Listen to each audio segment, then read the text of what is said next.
Hello, my name is Stephen Hudson, and today I'll be presenting you my presentation for the Mystic Brewery System implementation. So, to start off here, let's go to the first slide, and that is third-party system implementation. Basically, when a third party is tasked with the implementation of a new system for an organization, they must choose the proper conversion strategy necessary. Now, there are multiple different conversion strategies available. So the consultant, which is me in this case, must choose the one that's best for this management system as well as the contingency approach when considering all the variables that come along with your company as well as your company's operation. So before moving forward, let's take a look at some of the strategies. Okay, the conversion strategies: direct changeover, parallel conversion, gradual or phased conversion, distributed conversion, or modular conversion. Okay, so of those choices, I chose to go with direct changeover. And I chose direct changeover because it involves using a specific day and completely stopping use of the old system and starting with the new. Now, the reason that I chose this style is because this is a relatively new company in that it's coming together. It's two companies coming together, and they have so many new processes starting, and not just old processes being changed over to new. That many of them are new, and there's a lot of room for new processes to start, and they can start a lot quicker, as opposed to there being old processes and having to change all those old processes to new processes. So I went with this style, and yes, there it comes with a lot.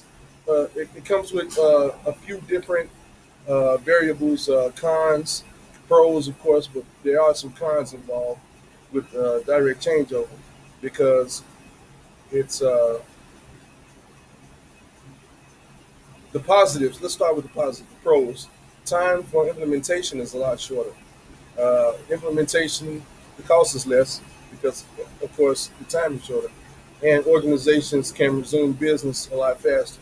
Now, to get to those cons that I was discussing, it's risky having such uh, quick implementation because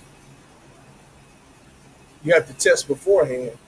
And with there being such a quick implementation, there isn't any room for fixing issues or bugs. So it has to be spot on.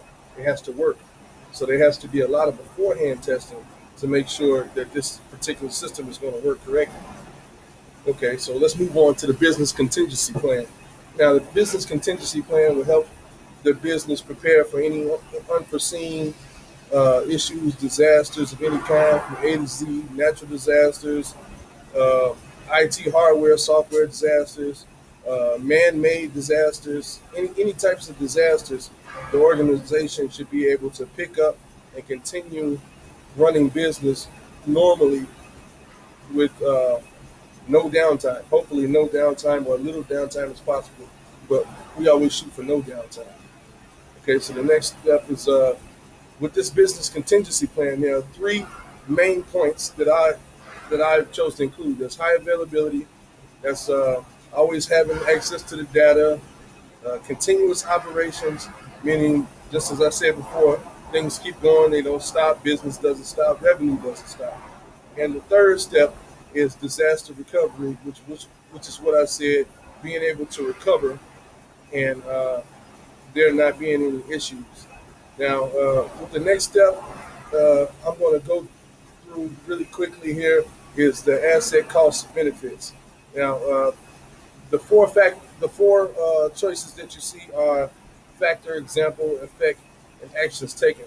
Now, basically, what I did here was I took these 4 points: benefits to be system, benefits of the to be system, certainty of benefits, cost of transition, and certainty of measuring costs.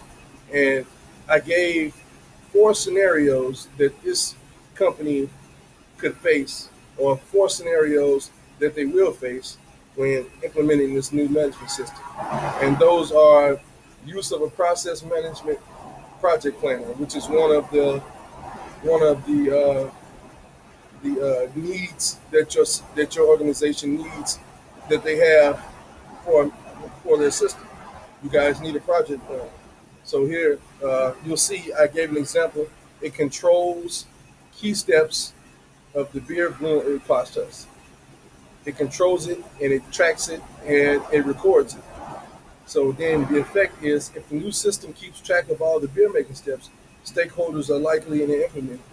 That means that they're seeing the positive effects of using this system.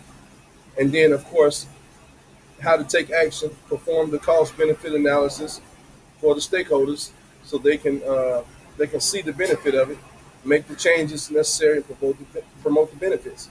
So the rest of those examples are just as that. I don't want to make the presentation too long, so I'm going to move forward. And then during the post assessment, it's just me explaining that upon successful launching of the system, this IT system will be monitored by the IT infrastructure engineer as well as the IT consultant. They will be they will be meeting with each other, and the infrastructure engineer will do the actual audit on the system, and he will take the information and he'll give it to the IT consultant, who will then draw up any type of presentation or any type of notes or whatever may have you that need to be presented to the higher ups in the organization so decisions can be made for how to fix any steps, correct any change, make any changes, correct any bugs or issues or errors, so forth.